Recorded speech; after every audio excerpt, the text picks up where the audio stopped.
Good morning. Yeah, now it's on. Now it's working. It's a little early to get started here.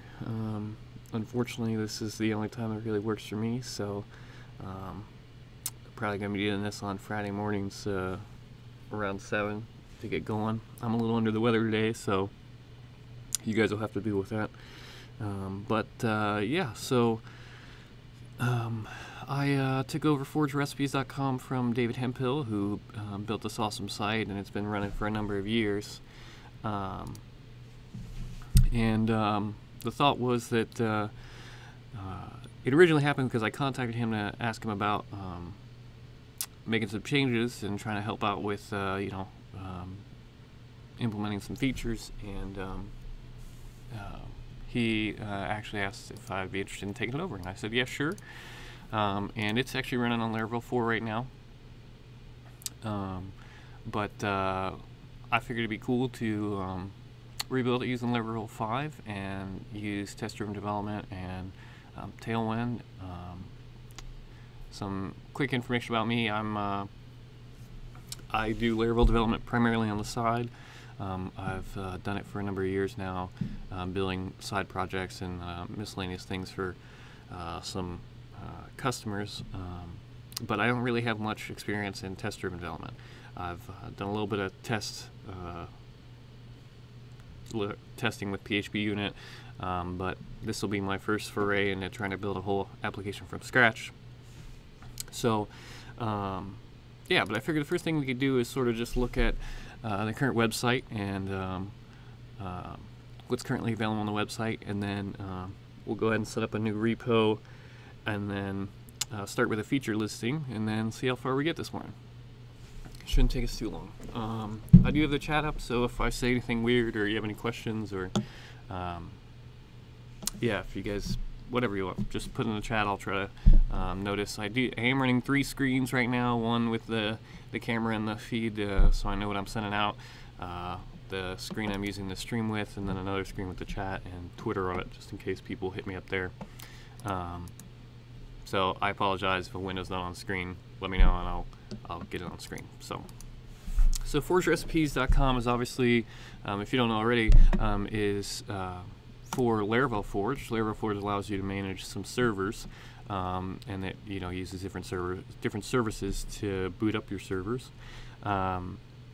Recipes allow you to run scripts on a server remotely, so you can install the script in Laravel Forge and then just tell it to run on a server, and it'll go ahead and run that script on the server.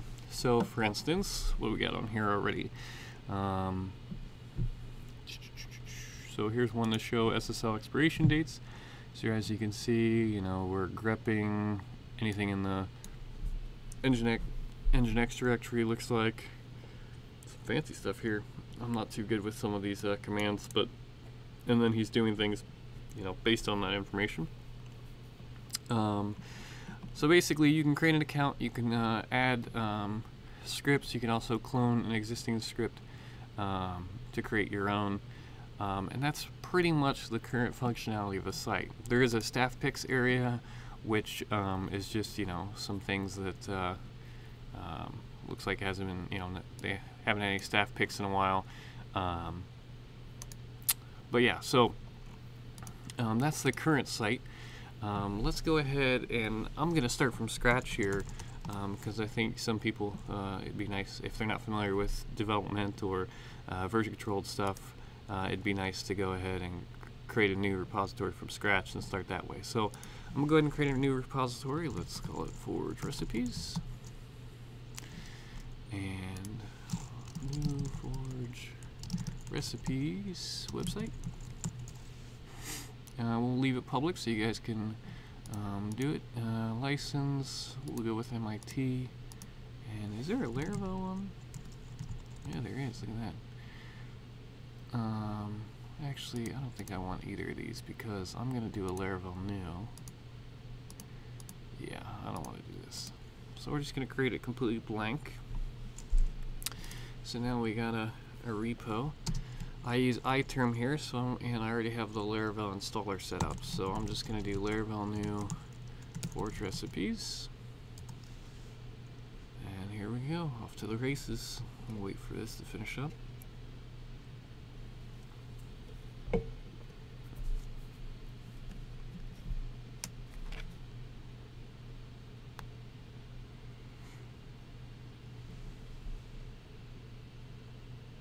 Alrighty, looks like we're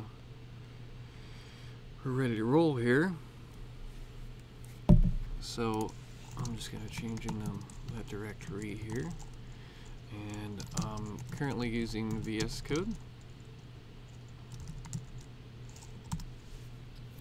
So let me open it up in VS Code, and of course it opens on a different screen. There we go. Alrighty. So let's just make sure we got this working here. I use the fun domain for my Laravel Valet setup, but we obviously have an application here. Let's see, so alright, Valet will automatically do a application key for us. Let's see an example. Where's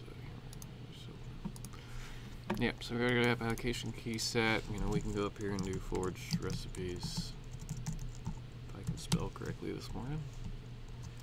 We'll put a space in here. Nothing else is set up, and honestly, since we're going to be doing test-driven development, we probably don't need much on here. But let's go ahead and commit this stuff. So initialize git. We will then add everything, and we'll commit. Once again, spelling. And there we go. And if we go back to the repo, which apparently I decided I didn't need open anymore. Here we go. We can grab this stuff. We already did that, so we just need the origin. And with any luck, there you go. We now have our Laravel installation.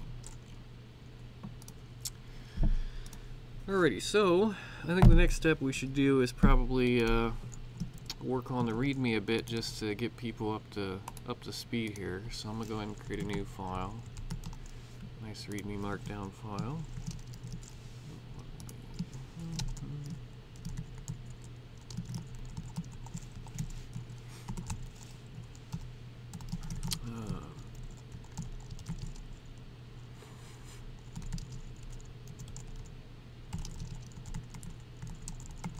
Just add some text here.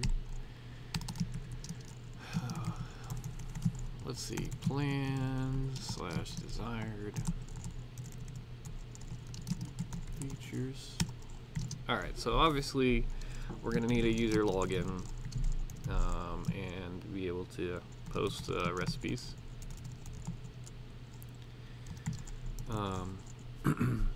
It would be nice to do social login. That was one of the things I was thinking about contributing when I was first checking with David Hemphill and about helping out with, was maybe being able to log in with Twitter, because I think that'd be nice. The other thing I was thinking about is rating recipes. So it'd be real nice to be able to upvote them or downvote them, so like there's a community aspect of like what recipes are really good and which ones you know, aren't, I guess. I'm thinking more of probably a heart style, heart/like style. I don't know. I tend to try to want to stay away from making things a I don't know, a place for negativity. And when you can downvote things and make, you know, have negative values or something like that, I think it can foster, you know, negativity and whatnot. So my thought was you could just like it, and then if there's, you know, 100 likes, you'll see this one has 100 likes, and just because one doesn't have any likes doesn't mean, you know, people hate it. It's just not as popular, maybe. So I don't know, maybe that's just altruistic of me or something, and trying to be all, I don't know, kind or gentle with people, but whatever. One thing I thought would be really cool is being able to automatically install recipes into Forge, because with the API key and the API that Mohammed Saeed built, should be able to do that pretty easily. So that'd be a cool feature. How about public and private recipes?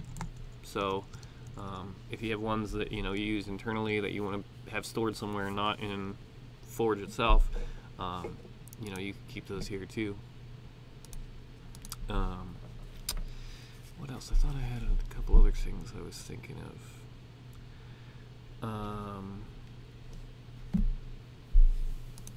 Yeah, I think that's probably good enough for us to get started, definitely.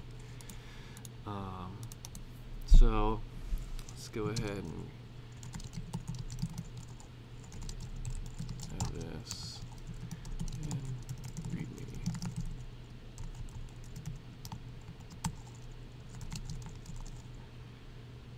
Alrighty, now we get into the real stuff, right? The real coding. Is my Markdown formatted? Hey, look, Markdown's decent. Yay! Alrighty, so just in case anybody wants it, let's put this in here. There we go. Put that in the live chat for peeps. Alright, so I already have PHP unit set up. However, there is some stuff we have to do for the XML to make it run in memory as opposed to actually touching the database. Let's see if I remember how to do this. Like I said, I've done some testing, but not that much. Definitely haven't done test-driven development, and this is sort of a two-in-one project because I kind of want to be better at test-driven development and head in that direction. So that's sort of part of the reason why I wanted to do this, because it'd be a nice project, and I'm doing it in public where there's people watching and hopefully help me out and commenting in the chat when I do something that is not right, or have tips. It'd be good. So pretty sure I need to make a DB database option here, and the value here is this the one that's memory, I think. And then there's a connection. Yeah, connection. We need to have SQLite, I think.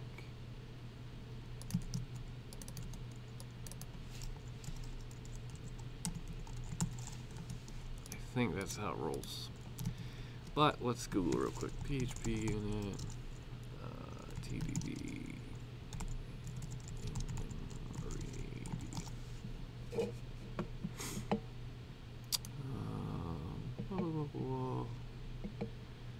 let's see, 11 steps, prepare, level, yeah. Hey, I was right, look at that. Oh, whoa. Nope, stop. Okay, there we go. Yeah, DB connection, SQLite, DB database, memory. I was right. Memory limit. I don't know if we actually need to mess with that. We'll leave it like that, see what we get. So, we have a fancy terminal built into VS Code, so let's just run PHP unit. Alright, 2 tests, 2 assertions. Good. So if we go into tests, we have Grace application and test case. Grace is created, and then we have a sample unit test. This assert true, true, and a sample feature test. Getting a 200 from here. Right, so we could theoretically just make this fail if we go to our web.php and we hide this out, and then we run PHP unit again. There we go. 2 failures. Wait, how did... Oh, 1 failure. Gotcha. Yeah. Yeah, 1 failure, not 2 assertions, 1 failure. Right, because we only had 1. Alright, so...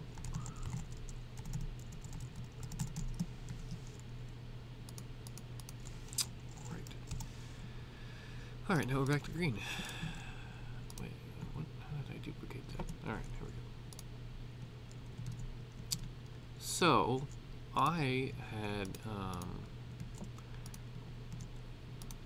watched Adam Wathan's test-driven Highlight course, and in the beginning of his, he made a list of different features that need to happen, and which ones can be technically done manually, and where should we start.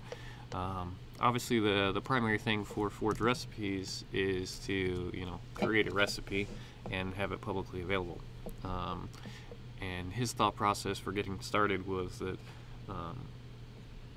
he could do a lot of the other stuff manually, right? So in his example, it was a concerts setup. So technically, people could just send him the details. He could manually put it in the database and then have the one page that shows the concert listing information.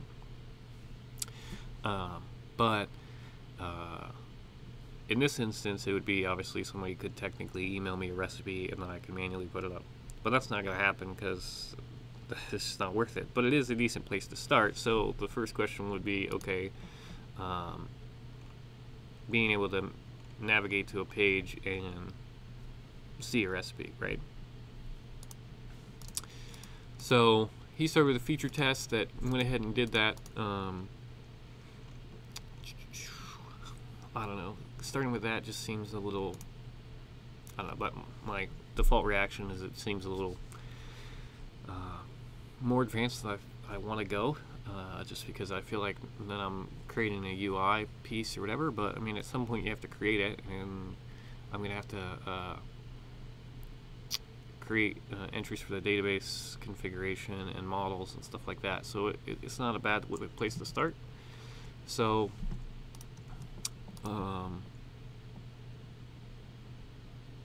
yeah, why not? So Laravel has options for generating tests. So you probably, is this text big enough? I have one watcher, so probably not. Let me see here. Example test. That's what I'm going for. If I look at that screen, if you're running full screen, it might be. Who's watching? Is that big enough for you? It's probably better. Let's see. Yeah. All right. Well, let me know if you need the text bigger. I'm sure YouTube comments after the fact will contribute. But all right. So I have normally you would run PHP Artisan something. I have a shortcut just for Artisan, which is art. So I'm going to do make a test, and we'll call it, see, naming things is hard, and I don't even know how to do this, but that's okay. We can always change them later. View recipes test. Sure. And I put in feature test, which is good. And let's get rid of this. I did like Adam Wathan's style, so I actually created a shortcut where it has an indicator here that's a test as opposed to having it in the name. And then the arrange, act, assert phase I have in comments here. So we'll say a user can view a recipe. So as he says, programming by wishful thinking, so I would want to have a recipe, and we'd want to create a recipe. So let's assume we have a factory to create it, I guess. And, oh, and do create, and probably have a title for it. Recipe, and then we're gonna have a body. Now this gets a little interesting because we're obviously gonna need like carriage returns in this, and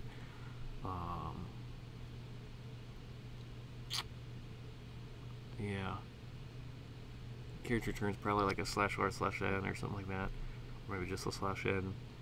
Never really good with that, but we can obviously test that out and see what we get. So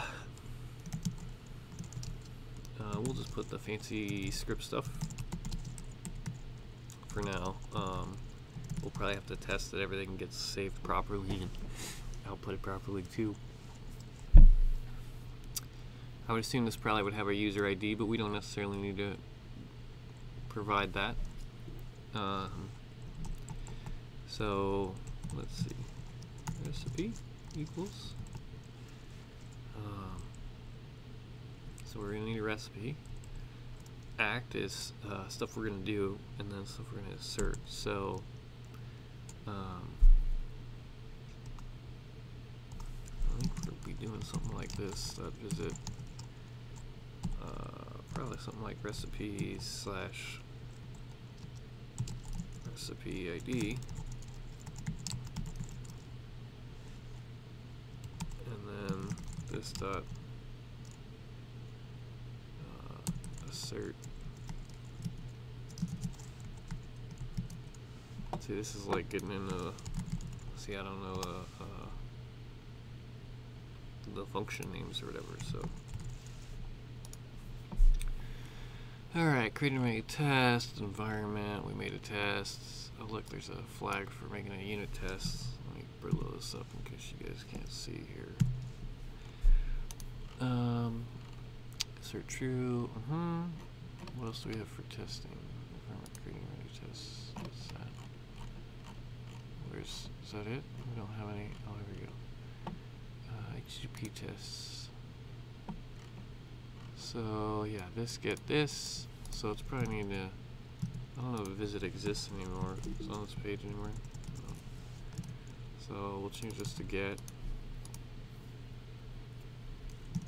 And then assert status 200.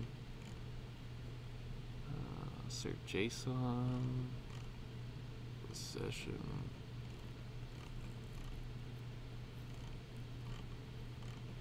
Wait, isn't it? There's like a C method, isn't there? This C.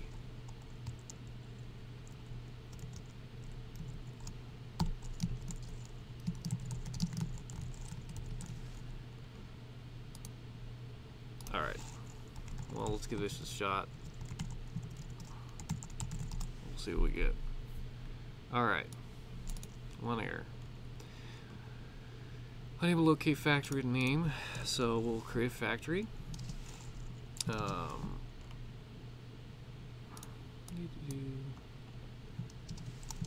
so artisan make factory recipe factory.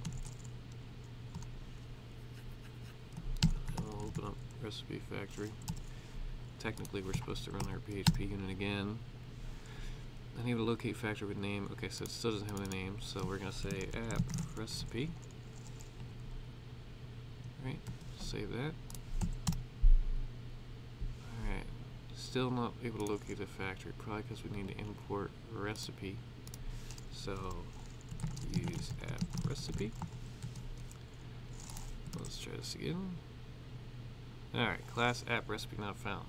Alright, so artisan make model recipe.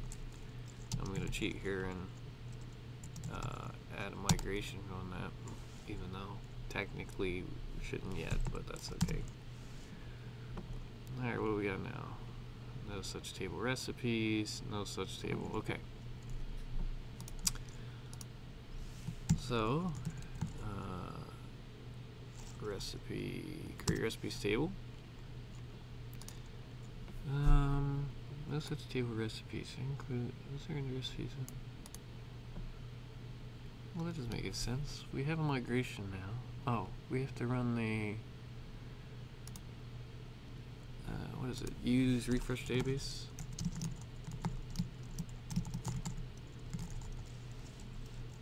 Isn't that it? But we have to find it. I don't know where it is. Refresh data. Is it in the example test? Yeah, here we go.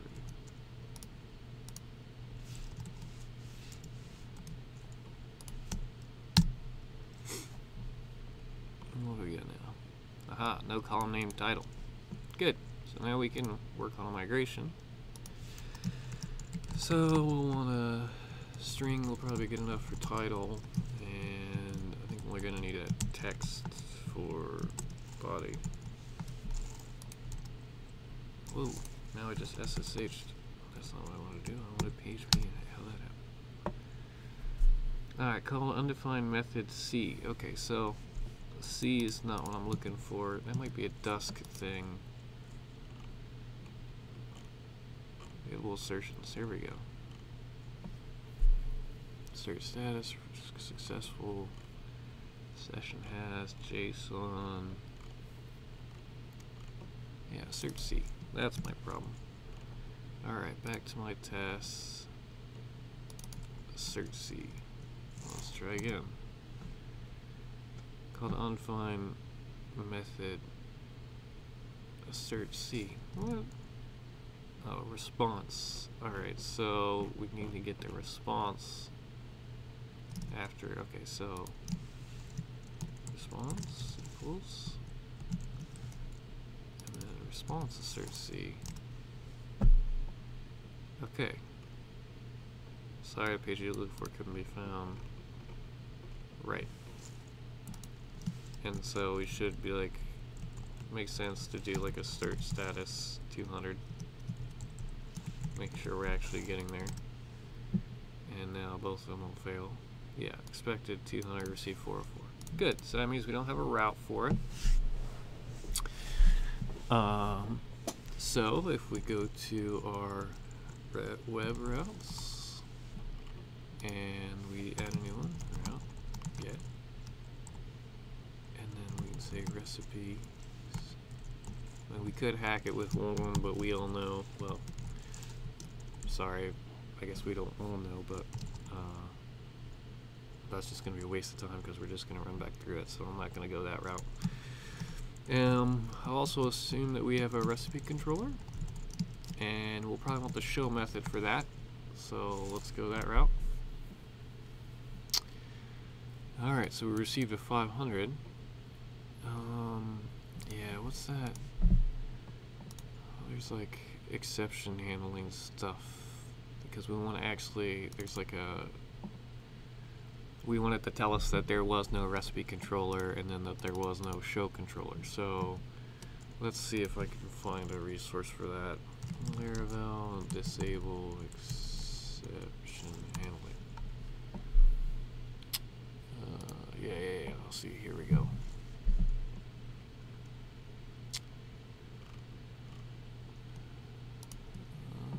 Solution.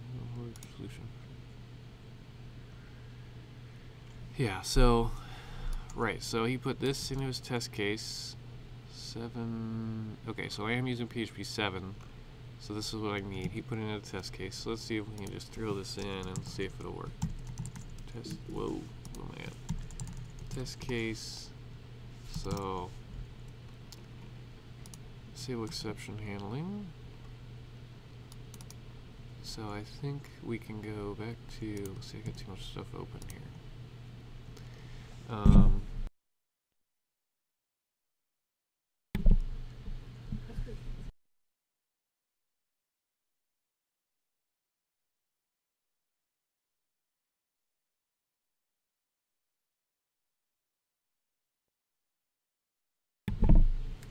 Sorry, I'm actually live streaming from my workplace. I come in early and work on my own stuff, and somebody here is here pretty early, so now I guess I'm gonna do it 8 when I start working. So alright, so yeah, so if we go back here, I think we can do, yeah, it's like in the tests that we have, we do this disable exception handling like that, and then I think, bam, yeah, class test handler not full. Wait, hold on.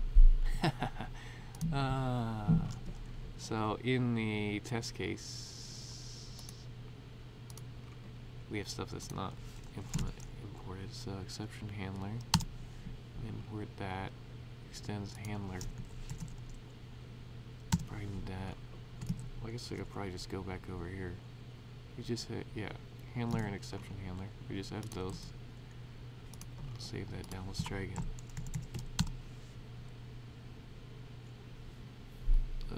Must be oh, we got some crazy errors here. Anonymous report must be compatible with tests. Do we need like a use exception here? There's a lot of exceptions. How about we just do that one? Can I just do a slash on these? Too many problems.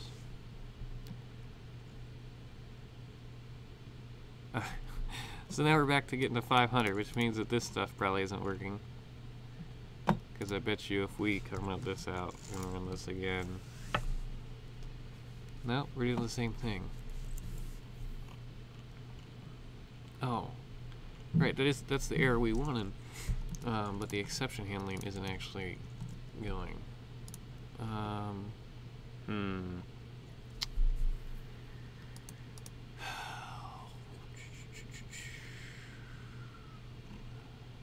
Some points the library will start binding under the exception handling interface instead of the concrete class, so I would say the files below to account for that.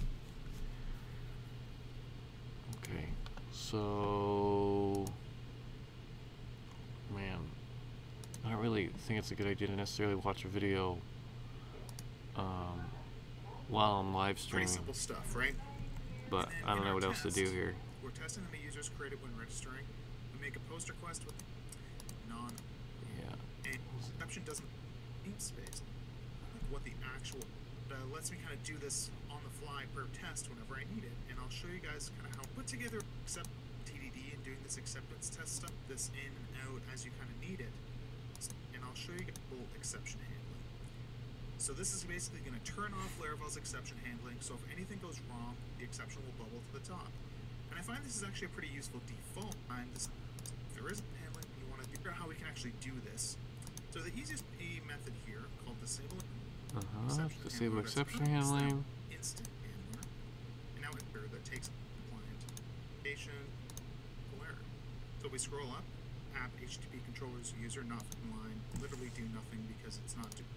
Alright, so app instance handler, new class instance handler, blah, blah, blah. Alright, let me see what we got here.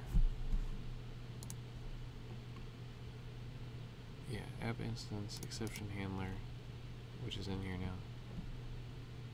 Extends handler. So, do we just have the wrong handlers in here? Let me get rid of this here.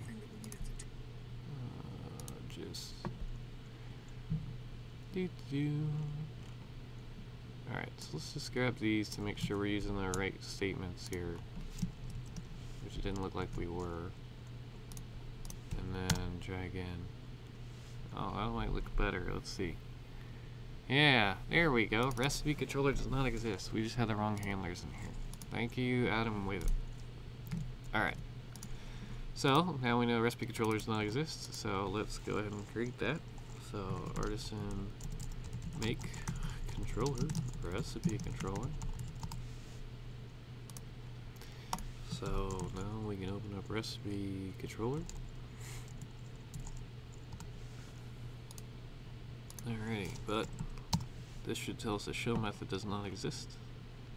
Yep. So I have a little snippet for methods, so we'll have a show method.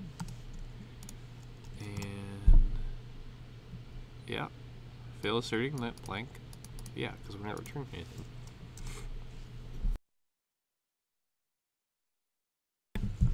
Alrighty, so now the question is, with test-driven development, should I be dropping to like an acceptance test, or I'm sorry, a unit test here to verify that if I pass the show method, you know,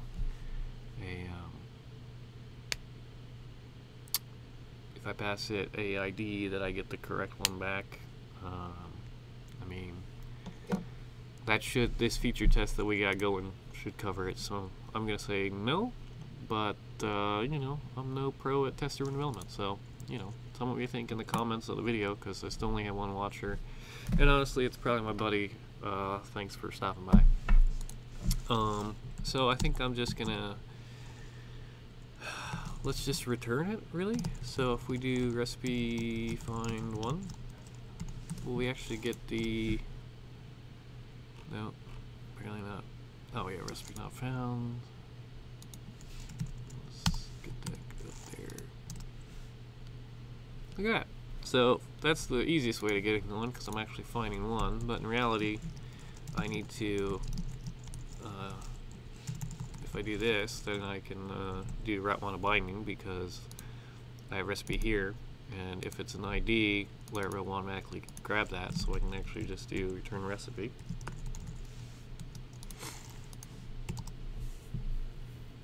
And there we go. So we're theoretically done with our first test. Granted, this is just returning, you know, JSON and not a view that actually has the, you know, text formatting. So question is, do we leave it there or not? I think it sounds pretty good to me. Yeah, why don't we do a commit? I'm going to open up GitKraken because I'm a fan. And it's called Forge Recipes. Here we go.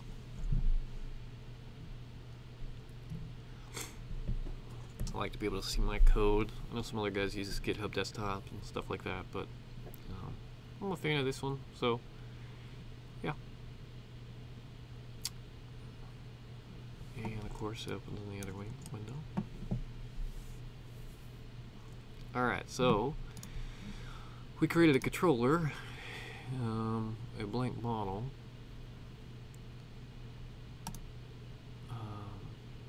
That's interesting. We created a factory. Well, that's very interesting. How do we have a passing test right now? This doesn't make any sense.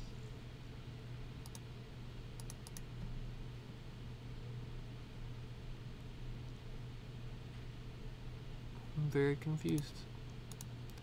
So the test says that we're creating this from a factory, and using the create method should persist it to the database, right? Oh, okay.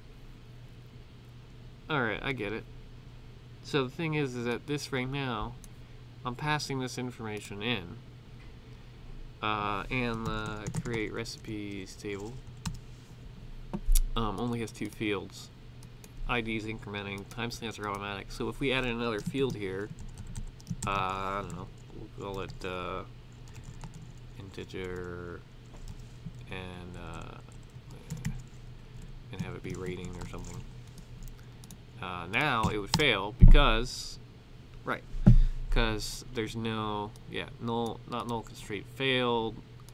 We haven't implemented this. So the factory is actually didn't have to generate anything because we provided both of the fields it needed, but technically it's not sufficient. So the real question is, do I write something to test the factory, or do I just fix the factory? I think I'm just going to fix the factory because I don't really feel like messing with it. So we'll do faker word, I guess, and body faker paragraph. That should be enough. So PHP is still going to work. Let's do a tinker session real quick. And then do factory. Oh, this is going to fail too. Recipe class create. And this is going to fail because I don't have an actual database configured, and now I'm trying to tinker. Yeah, unable to locate factory with name. Oh wait, I have to have the app on there. Yeah, base table or view not found. Right, so we could do make, which would. Yeah. All right. So now the faker is working. We get a paragraph for the body, even though that's not really what the body's for in this instance, but it's just fake data that will work. All right. So, to make sure, why don't we just go ahead and create a database real quick. We'll call it Forge Recipes. And I use SQL Pro. So my valet, and we'll add database, Forge Recipes. And here we go. So we don't have any tables because we didn't migrate, so let's just do that. PHP artisan migrate. There we go, our recipes table. So now if we go back here and we go back into Tinker and we tell it to create one, we should get it, and it should be in the database. Good. Exit out Tinker. Alright, now I think we're probably good to commit code here. Where did GitKraken go? Did I close it? No, here. Alright, so we now have a recipes controller. Let's go back through this. Recipes controller has a show method, right? We got a recipes model. It's not guarded. There's no guarded thing there, so technically with the create function should have some issues with that. Why didn't we get an error with it? Let's look at the code real quick. So PHP unit is working fine. User factory, recipe factory. Oh, because we're using the factory, we're not manually creating it, right? So if we went back to the test and we changed this instead of be this, we just said recipe class, or rather create, and we passed in our data and formatted it properly. Wow. And put this as recipe. And then ran it, we're going to get an error. Yeah, mass assignment exception, right. So let's go ahead and do this. Where's recipe? Where'd it go? Let's close recipe. There we go. And then protected, guarded. Now, a lot of streamers will just make it empty, but in my opinion, with auto-incrementing IDs, there should never be a time where I'm setting the ID. So I always like to put ID in here, and that's what I'm going to do. I don't know if it's worthwhile or not. It's just, I know for sure I'm not going to ever manually set the ID, so that's what I do. Alright, so we got that. The real question is, in the recipe factory, or not the factory, the p-recipes test, should we do the factory model? Let's not do the factory. Even though we set it all up, this actually tests that we have the mass assignment exception dealt with as well. Let's make sure we're still rolling here, if I can spell PHP unit right. Yeah, so we're still good. Probably could delete these example tests, but we'll leave them in there for now. Alright, back to reviewing. Alright, so we got our recipe, it has an ID on here. We got a recipe factory that we're technically not using right now. Database migration, drop if it exists. Yep, we got our XML that we configured for testing. We got our routes file with our new recipes route. And there's our test, which looks pretty good. And then we added exception handling. So let's do a couple different commits here. I'm going to grab these two here, the test case and the XML, and we'll say set up PHP unit testing. And that'll be one commit. And then I think what I'm actually going to do, yeah, I'll leave the factory in there. I was thinking about getting rid of it just because we're not using it currently in the view recipes test anymore. But it is kind of nice, so. So we'll just put this as view recipe.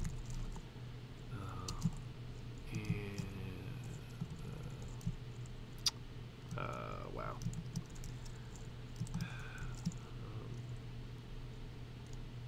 Yep. Set up recipe viewing? I don't know. That sounds good enough. Alright, so we'll go ahead and push this out. Alrighty, so it is 7:45 almost. I'm not sure what else we can do from here within 15 minutes. So I think I'll just end the stream today here. But yeah, follow vmitchell85 on Twitter. That's my my handle. Twitter.com vmitchell85. This is my account. This is what I'll be tweeting links off. You can also follow Forge Recipes on Twitter as well. both of those places will have it. The stream link will probably be the same. I think YouTube generates the same link for the same account that's streaming, so it should be like something like youtube.com/vmitchell85. Yeah, here it is. Yeah, well, here's a link to it too, but it's this link here, youtube.com/c/vvincemitchell85/live. That's my current link. So it'll probably be the same link, but if you follow me on Twitter, or at least Forge Recipes, you'll be able to see when I'm going to stream next. But yeah, if you guys have any tips, issues, you find whatever, I mean, you have access to the repos public, GitHub's public, so feel free to create issues, or, you know, if you want to contribute, feel free to do pull requests. I probably won't be accepting any major pull requests, because the whole idea is rebuilding it, right? So to see somebody doing it live, figuring stuff out, getting stuff working. So yeah, but if there's like a typo or something small, feel free to do a pull request, and we'll review it on the stream. But yeah, feel free to leave any comments in the YouTube video with questions, or hit me up on Twitter, and yeah, we'll see you next time. Thanks.